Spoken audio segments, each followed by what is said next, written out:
rushing from task to task and place to place is not going to get you to where you want to be in the most favorable way. When I was in my early 20s, I used to run and rush. I'd go from my 9 to 5 to the gym. I'd be rushing home. I'd be listening to audiobooks on the way. And I was actually never really present. And in my mind, you couldn't convince me otherwise that I wasn't getting ahead. But my physical input and what I was actually doing, I wasn't getting to where I wanted to be. It was almost as if I was on this hamster wheel, rushing from place to place, tricking my mind, saying that I'm getting ahead, but then I'd be in the same position. And not only that, because I wasn't present, I wasn't able to really take in the experience. I wasn't able to remember things super clearly because I was just always in a rush.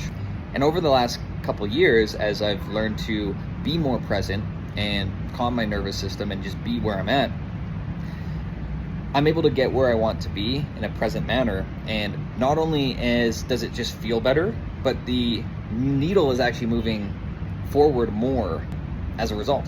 So I have to catch myself sometimes. I'm like, oh, am I really in a rush? Or am I just rushing things to make them seem like they're going faster than how they are? So if you're rushing, I dare you to pause. I dare you to pause and ask yourself, am I rushing to my goal? Am I actually moving quickly to it? Or am I just distracting myself from being where I am?